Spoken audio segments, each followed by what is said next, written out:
Welcome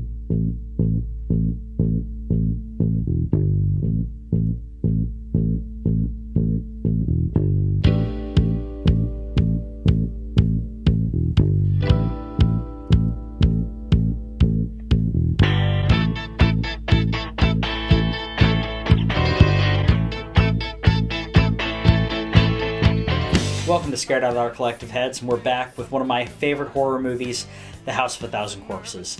This is a Rob Zombie directed movie. It's actually the first Rob Zombie directed movie, starring his wife, obviously, and many others. One of my favorite things in this is Sid Haig plays Captain Spaulding, who is a clown who runs a gas station and also a serial killer amusement park-esque ride.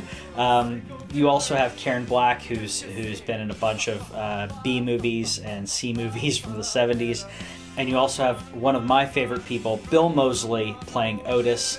And this is very similar to Texas Chainsaw in regards to these kooky people that are out in the middle of nowhere. So it's a really interesting aspect to that, where you have these crazies who are out in the middle of nowhere. And Bill Moseley played Chop Top in Texas Chainsaw 2, so you have a really cool connection there.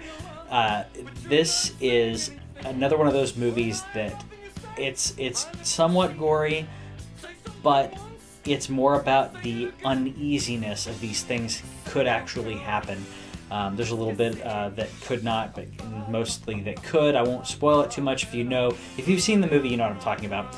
But if you haven't seen House of a Thousand Corpses and you're a horror fan, you need to check this movie out. And I highly recommend actually watching this and then watching The Devil's Rejects right afterwards.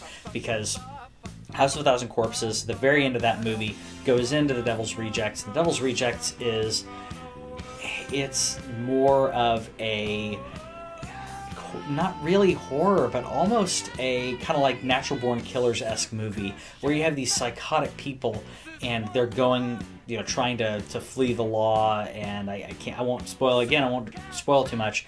But it's a very different movie, but it's very interesting to see it kind of take off there. It does kind of disappoint me that some of the things that were talked about in House of a Thousand Corpses and some of the things that you see are never addressed again. And it does kind of bother me that we didn't get to see a sequel that went in that direction. Maybe one day we will. But like I said, you guys who have seen the movie, you know what I'm talking about. Anyways, go check this out if you haven't seen it. Totally worth your time. Totally impactful for a recent horror movie. Talk to you later.